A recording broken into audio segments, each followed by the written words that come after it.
This will be funny for you guys. See how much time I'm actually taking with these? Based on my drink level. Just a little bit every day. James Ludwig says, do you know any particular studies or maybe techniques for developing... I don't cut anything out of these. It takes too much time and effort. Do you know any particular studies or maybe techniques for developing high range? And you already read the title of this video, so you already knew. This is all just, you're waiting for me to get to it. Maybe around the high B flat, give or take a couple notes. I haven't played on these. Yeah, here we are. This will be funny because the only trombone I could reach is a bass trombone. James, here's an exercise.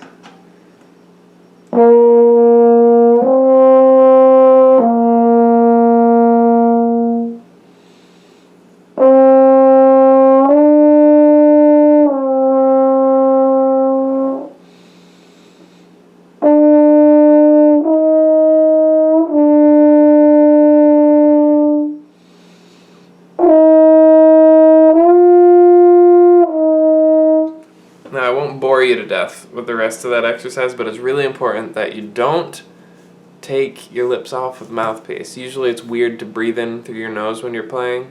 Like, you almost never do it. This is the one time you do. You don't take your lips off the horn, ever. Ever. Until no sound comes out. This is maybe the Caruso method. But it's definitely a tried and true method of building the muscles around your lips. So once you get to the point where there's the fuzz stops and it's just, there's nothing coming out anymore. Then you reset at the last solid note that you had, and then you start from there, and you keep doing it until nothing happens, even from the get-go. And it'll happen quicker. And so basically this is kind of a way to put more weight on the barbell. Like, it's a way to do fewer reps with more weight. And basically what that means is you're not going to be able to go as high as you can usually go. Like, if I did that all the way up, I probably wouldn't be able to hit that high F that I say is very comfortable for me now at all. But I would be working a range that's much higher than that. So anyway, once you get up to the top, like...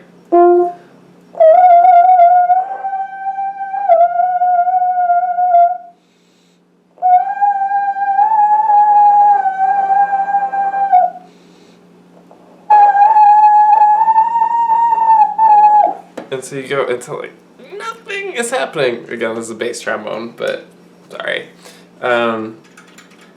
So that's gonna be helpful.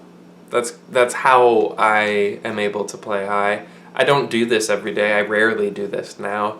But my freshman year of college, my good friend Jerome and I would stand side by side and put our horns. He played trumpet, and we would put our horns face out the window over this huge parking lot at my school, and we would blast high notes doing this all night, really. We did that almost every day, as far as I recall. And that's how I can do it.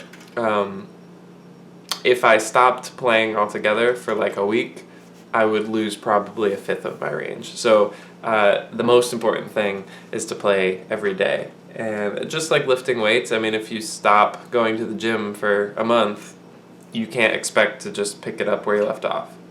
I mean, it's exactly the same thing. It's just the muscles in your face. They're just fiber muscles rather than the long ones like are in your arms and your legs. But they're right there, and it looks like a cross hatch. You actually look up pictures of the muscles in your face, and people analyze that way too much, but the fact of the matter is you do have to work them out in order to be able to manipulate your embouchure. I like that word, embouchure. I'm going over here just to... It's okay. I'll be back. Promise. Let me just make sure I answered everything. Studies or techniques. I do have techniques. There's a couple videos on my main channel under the trombone lessons. One extended techniques and one high range or just range. You can look at those. They're a little dated as far as me goes. It's been like a year or so, maybe 2. But the information, I think, is accurate to the best of my knowledge. So you can check those out. I'll probably put a link in the description if I know me, and I do. But yeah, James, practice. Just kidding.